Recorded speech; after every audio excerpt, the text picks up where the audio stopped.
Welcome back, everyone. In this lecture, I'm going to discuss about how can we use an online compiler to compile your C programs. Okay.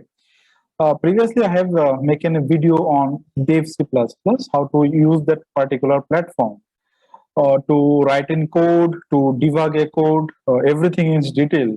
So I'll put that link on Dev C++ lecture in the description of that particular video.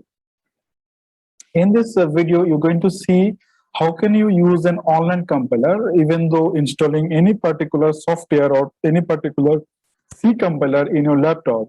You can create a project, you can download that project, you can share the code with your friends, with your faculty.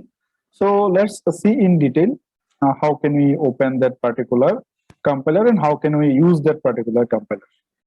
Okay, so let's start with that. We're going to open an online GDB compiler. So I have opened the Google and I have typed the online GDB compiler in the address in the search bar. And here you can see there are online GDB compiler is open over here. Okay, you can see that that particular link. So now let's open that online GDB compiler first. So let's open it. Yes, this is the very interesting platform. We'll introduce all the features of that particular platform. How can you use that to share with the codes, to share the errors with someone so that he or she can identify the problem in your code, and also you can later download that one. So my very first suggestion for you, once you open that particular platform, it's better to log into that particular platform to use all such features available here. So let's complete that sign up. Okay, to sign up here, you can use your Google Plus account, you can use your Facebook, or even though you can use your GitHub over here. So I have already created my account over here. So you can enter your name here. Okay, your name should be entered here. Okay, that email address that you have, you can use your Gmail email address or any other email address, and the password according to your choice. You can create a password over here. And once you click this particular button, register now, after filling all this previous information, you will receive that confirmation from the portal to your email that your account is created. So I already have my account in this platform. I'm using this platform for online teaching as well as creating the tutorials. So instead of creating the account, let me just log into my account.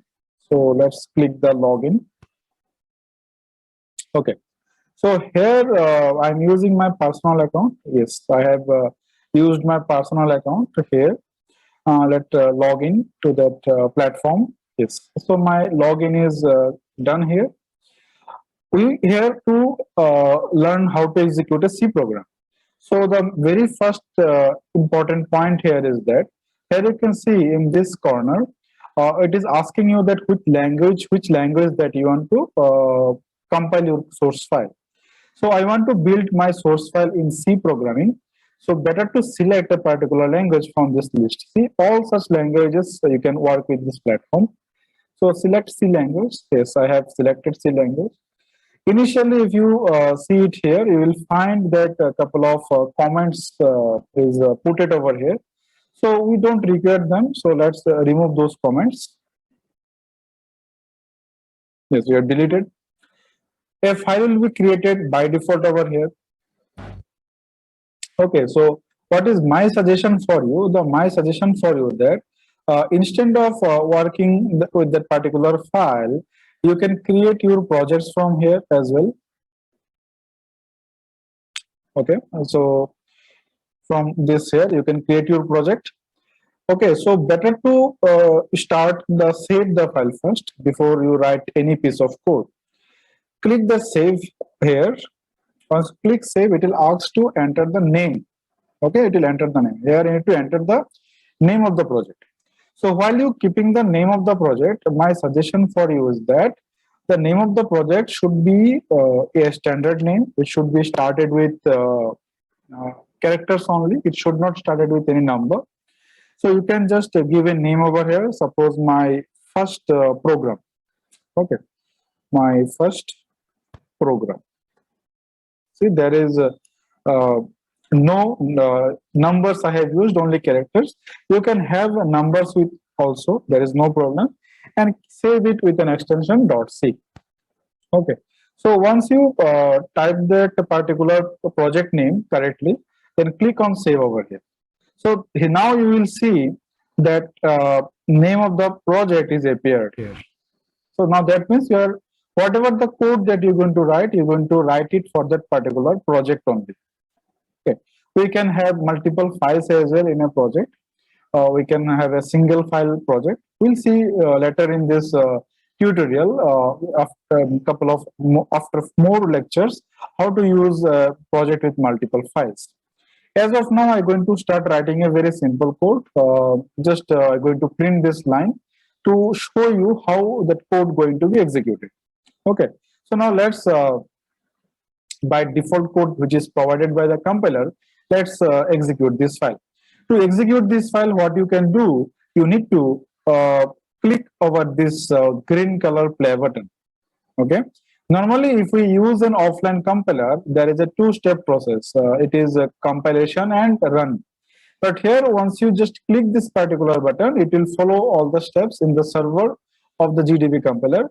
They will definitely compile the code because C is a compiled language, and then they will run the code. So now let's click this run button. Once you click this run button, you can see in at the bottom of this page, there is a console is there of the server of GDB compiler. And here you can see that output is appears. Okay, this is the console. See how easy this one. You can move that console if there is a more number of outputs are there, like this direction. Okay, very nice features. Next, what you can do, there are many features there in this environment. Let me show you. You can change the look and feel of that particular environment. How to do that?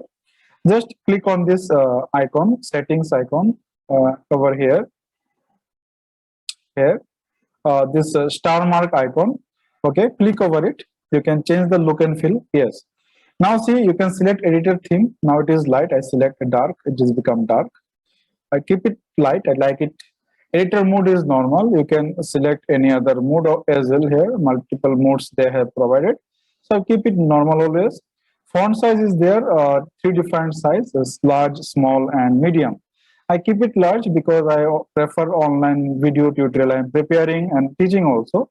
So large I keep it so that students can view the content, whatever I am writing over here. If you do not like the large, you can make it small. If you don't like the small, you can make it medium as well. Now another point is very, very important. While you're writing the code, you can see by default some tab spaces they are following by this environment. You can increase these tab spaces between the word or character, or even though you can decrease it. So here it is, you can see there is an option of tab space. Now suppose I have selecting tab space 8.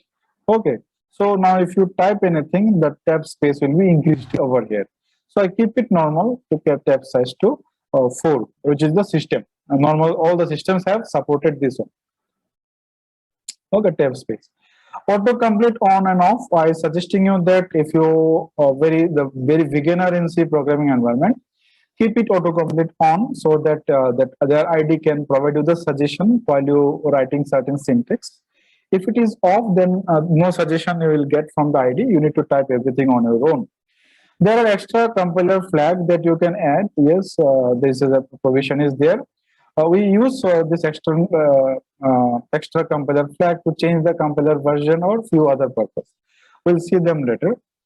Now, if you do not want to change anything, keep it as it is and click on done. This is one of the features that you can do. Second features you can see here. There is a button in this ID. Okay, share. Got it. So what is the purpose of that? That particular file that I have created here, firstprogram.c, it is saved in the GDB compiler server on their hard drive. So I suppose I want to share this piece of code although there is not much meaning in that particular code. Normally, we write many lines of logics and source code. You want to share that particular code with your teacher or with your friend to discuss a particular error that you did not understand. What is the error over here, or what is the logic is wrong that you have written? So there is a solution for that. You can click on this share button. So see, if you want to embed this particular code in a web page, you can use this embedded code. Or if you want to share that particular code, simply copy that particular code and share it with your friend or with your faculties. So let me show you, I have copied that particular link. So now I'm opening a new tab here. And now if I paste it over here and hit enter, you will see that same program is opened here. Got it? So the next point you should take care, the person with whom that you have shared that particular code over here, okay, he cannot edit that particular code. He simply can run, or he simply can identify some error over here. He can tell you the line numbers so that you can know what is the error over here. He can run this code. See, run, I get the same output here without any change. If I click this fork this, what is the meaning of that? So if I click fork this, now see it is coming in editing mode. Okay, so that person also can edit that file, but for that he need to click on the button fork this. If he did not want to edit any particular thing, simply he or she wants to do what? Wants to just execute the code to check the errors. Simply he can run this program without do any modification on that particular file. Okay, very nice features they are providing. So let's close this interface. Let's go back to our previous part. Yes, here it is. There are many options are there. Suppose by mistake your code is running infinite loop. You can use this button stop here to stop the particular execution of the code. Let me show you. Suppose I want to make this loop is infinite. So what I'm going to do, I simply call the main method again. Okay, again and again. So it will fall in a recursion. We will get to know later what is recursion. A function calling itself. So main method is calling itself. I did not tell how many times main method should call that function. So now if I execute that particular code again, you will see infinite number of times hello world get printed. Now see printing. You want to stop that execution? Click on the stop button. Immediately it will stop. Okay. There is a provision. You can also download the code. If you click that particular download file, download button, there it is. You can download it also. Let me show you. Click the download code. Then it will ask you do you want to leave that particular window or not. Suppose you do not want to leave that particular button window. So click on cancel. So how to download? There is more options are available. Let me show you how to download that particular code. What about the projects that you are going to create in this particular environment? You can find all such projects here. Okay, you can find all such projects here. My projects here. My projects. So let's see the my projects tab. Yes, leave.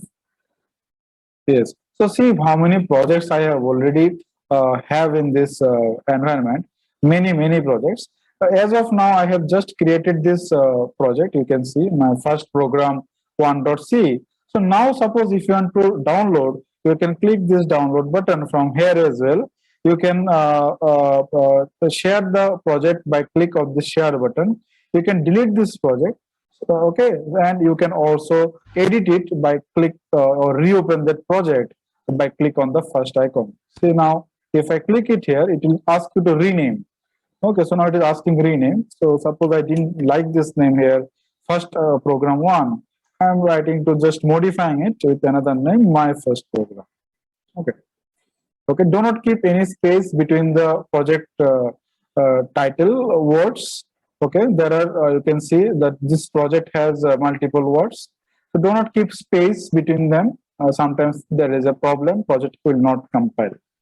Okay, you can also copy that project. Suppose you have created a project. Let me show you. Let's see, a couple of lines I have written over here. Correct? Many lines. Yeah, many lines I have written. So now suppose that you want to change something, but you do not want to delete that particular code. Do not want to that code you have already. Do not want to change anything on the particular code, but you want to edit it in a different file. So what you can do, go to that project explorer again. Yes. So now you can click what? You can click that particular icon, this one.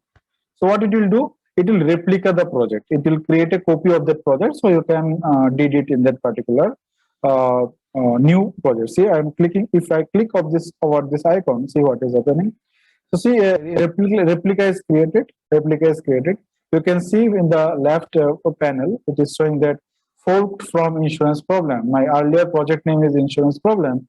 Now it is shows that you have created a new project from that earlier project. So what is the benefit? No need to write any particular code. Whatever you want to edit, you can edit this on new file. Okay. So there are very interesting features there have. You can also use the debugger here. So let's, I don't want to do anything in this project. So let's go back to our project window. Yes, my projects, and open the last project that we have created. Okay. So now let me show you what this debugger will do and how can you use that particular debugger. Debugger here, you can see, yes, here is the debugger. Normally we use this debugger to debug your, to check the logic of the code that it is provide me correct output or not in a given input, so that we can verify that logic written by that particular code is correct or wrong. So let me show you here with a simple code, how can we use this debugger as well. I'm declaring a simple variable here, I equal to 0, and inside the loop, I'm writing a loop over here. Okay. Another variable I'm declaring.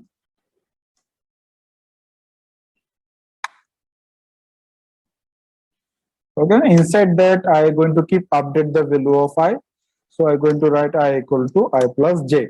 So value of I will be keep updating again and again. Oh, this when this program is going to be executed, that particular body of the loop 5 times. Okay, well, I have a separate video for that, how loop is work, what is the purpose of that.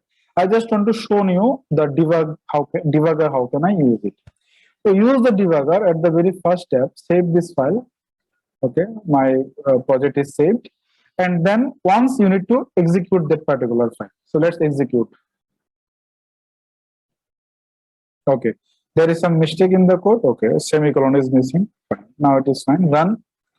Now see, we get the program is get executed. Exe file is created into the server, and there is no printf statement. So let's add one printf statement as well. Printf %di. Now run this file again. You have modified the source file. So after the modification, even a single character, you need to create the exe again. So now you can see the I is get printed. I is regularly updating into the console. So now I can debug this code.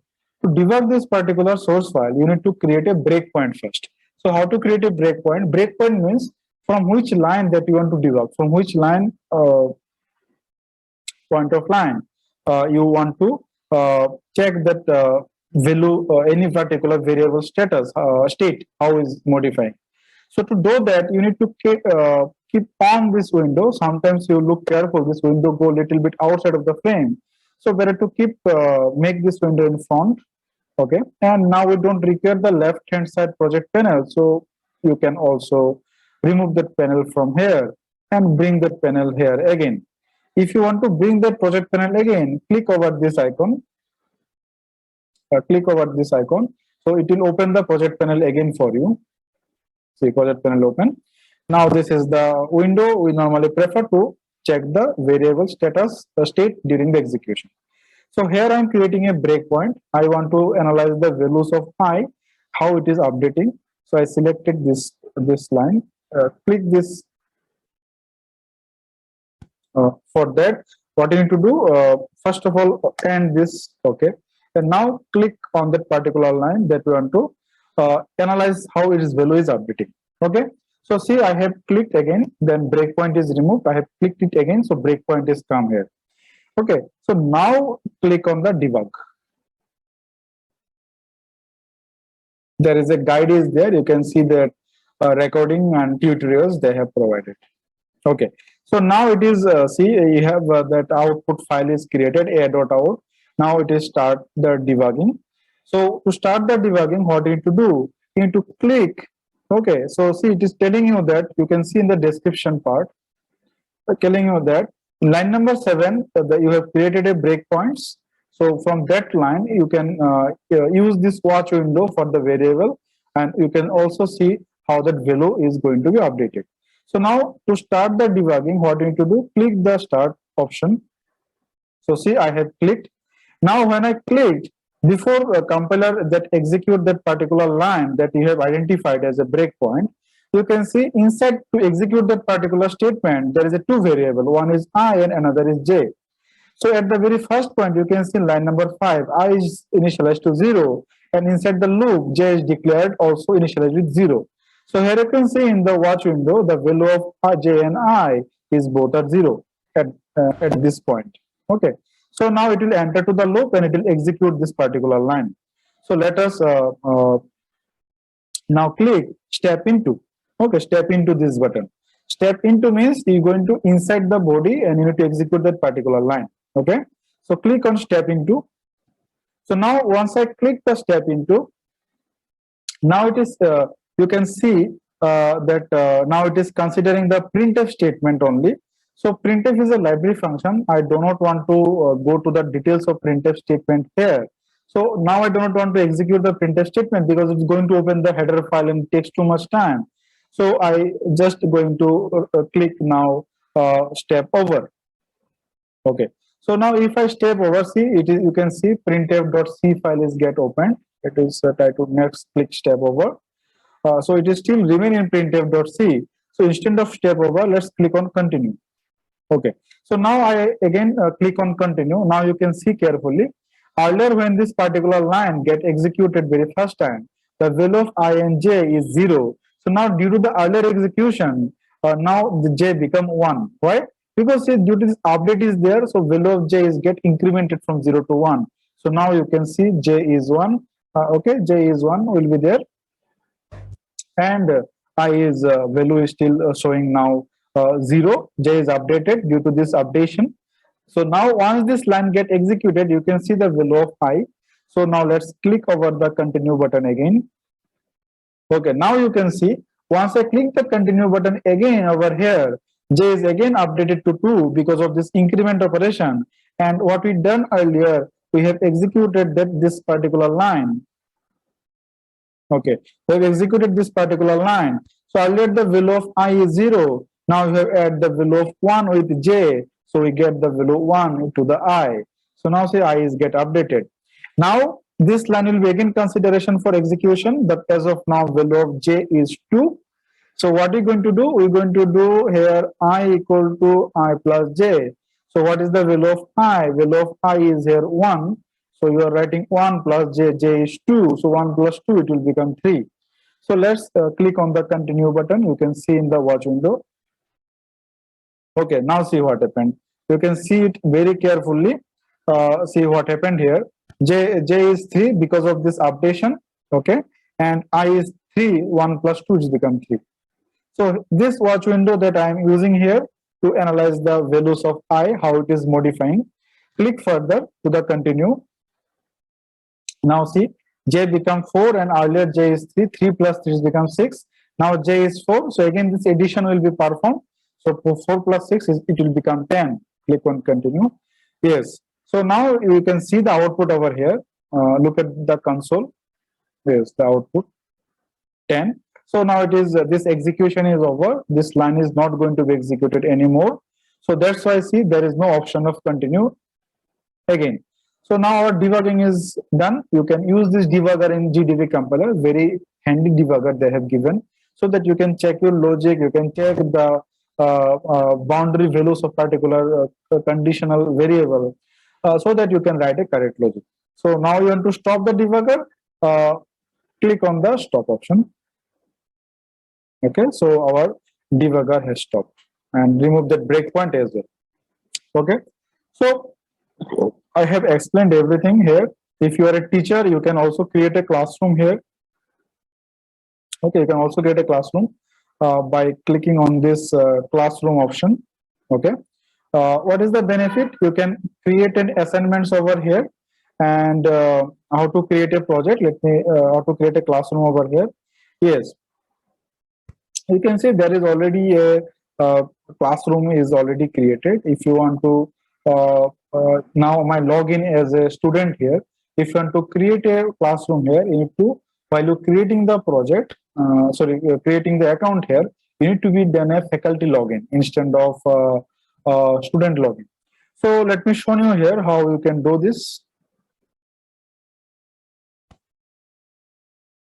Just log out from here. Now click on login again. Okay, this is the student account that I have. Now I'm going to show you a faculty account. Okay, login. Yes.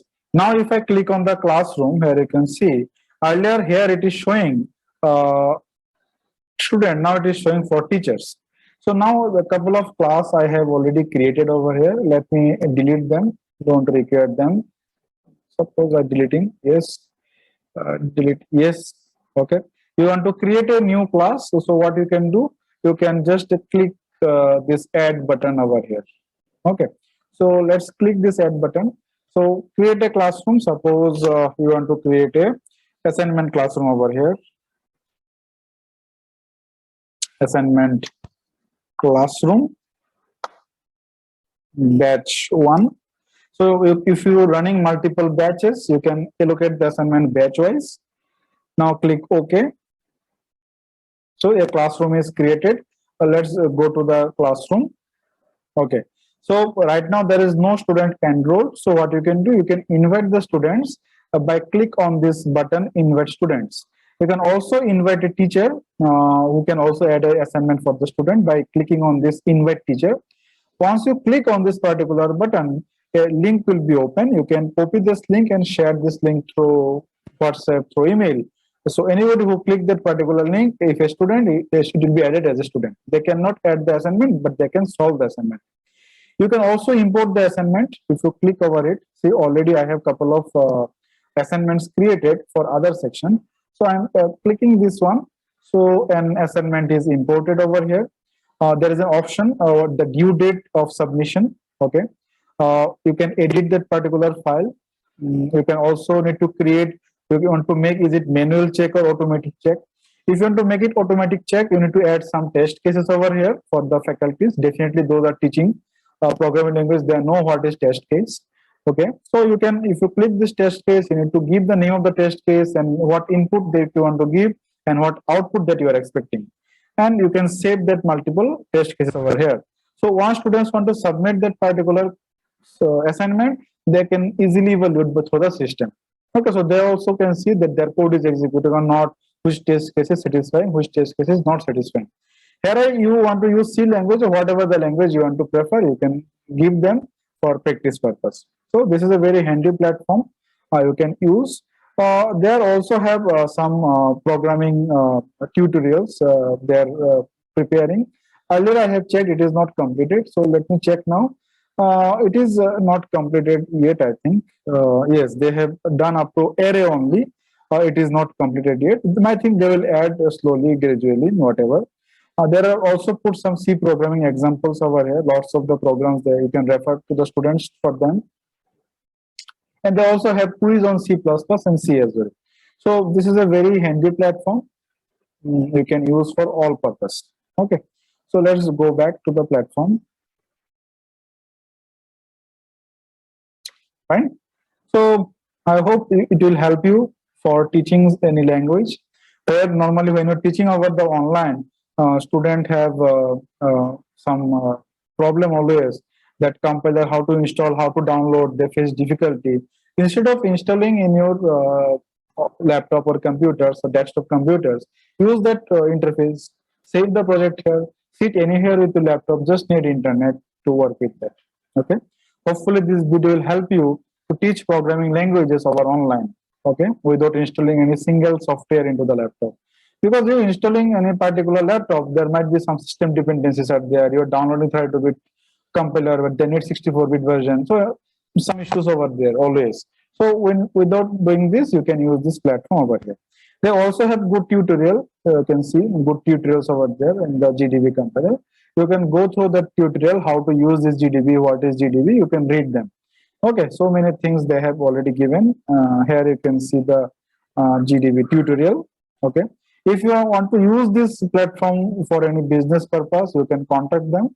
Okay, I do not know they will provide you the solution or not, because I have contacted them. Definitely when I face any difficulty in the interface, they give me the solution very frequently in the email. Okay, but I did not use this platform for business purpose. I'm using it for teaching and learning purpose. Okay, I hope you enjoyed this video.